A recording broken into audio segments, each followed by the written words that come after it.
All right, so today we're diving into, well, a pretty heavy topic, Hiroshima and Nagasaki. Yeah, definitely not the lightest subject. Right, but listen, everyone knows the basic story, right? The bombs, the devastation, it's like ingrained in our minds. But this deep dive, this isn't about just repeating those facts. They're going deeper. Exactly. We're asking the what-if questions. What were the things, the decisions that led to those moments in August of 45? Because our source material, it really highlights how this wasn't just some sudden event. World War II, and specifically the atomic bombs, well, they were decades in the making. It's all about context. And our source, it points out that this story, it really begins way back in the early 1900s. You can't understand Hiroshima and Nagasaki without understanding that historical context. So paint that picture for us, what was going on back then. Well, you had Japan, right? They were rapidly expanding, becoming more and more powerful. In fact, they were enacting policies trying to, basically take over Korea. And then at the same time, you have fascism on the rise in Europe. And the world was still reeling from World War I, trying to recover from that. So much tension already. Oh, absolutely. It was like the world was a power keg just waiting for a spark. And, we often think about Pearl Harbor, right? It's like this pivotal moment. But our source makes a really interesting point. Even Pearl Harbor, you can't view it in isolation. Exactly. It's part of a much larger story, a pattern of Japanese aggression, especially in Asia. You have to look at their expansionist policies, like their invasion of China in the 1930s.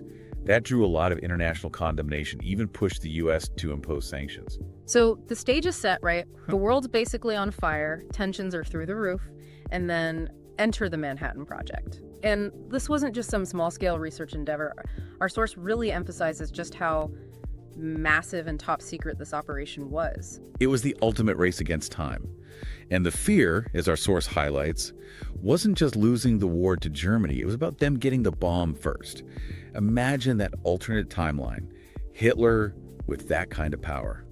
Chilling. It doesn't even bear thinking about. And speaking of, two names that loom large over this entire project, as our source details, are J. Robert Oppenheimer, this brilliant physicist, and General Leslie Groves, the guy who basically oversaw the whole thing.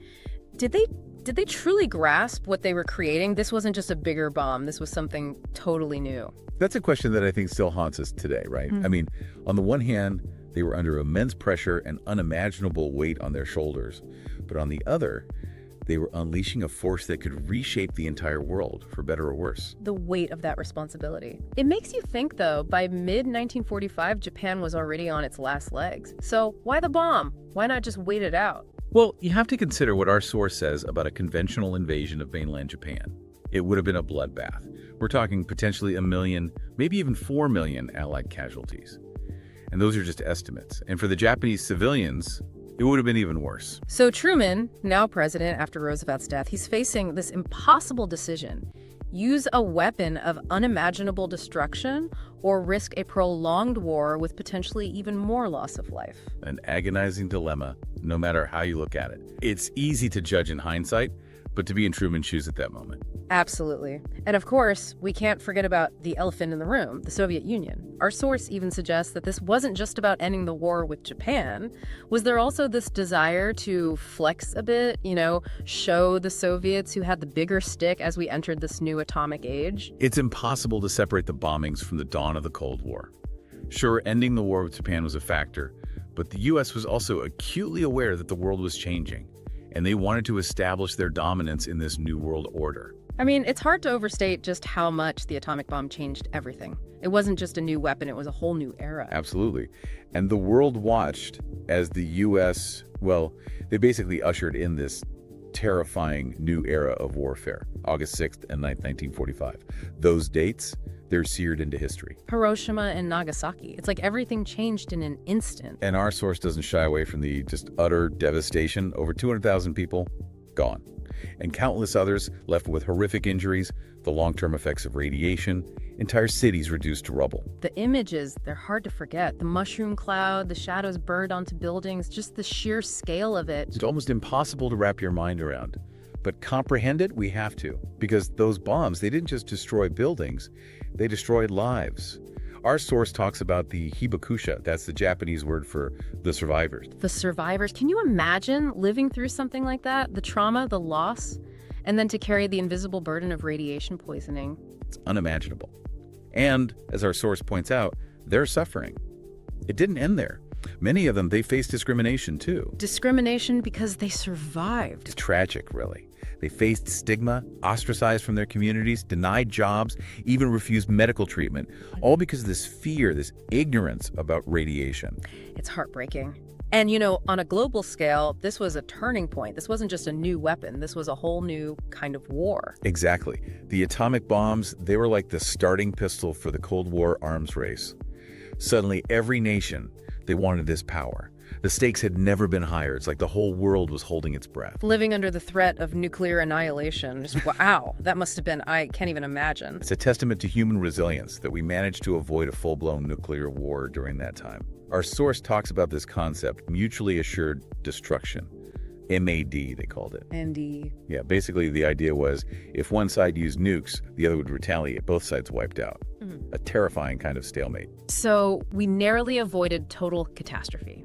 But are we really free from the shadow of Hiroshima and Nagasaki? I mean, even today, we still worry about nuclear weapons. It's a valid concern. Those events, they left a mark. It's a reminder, you know, of just how destructive we can be and how important it is to have responsible leaders on a global scale. So how do we even process all of this? Where do we go from here? What can we learn, especially those of us who weren't alive then? It's a lot to grapple with, that's for sure.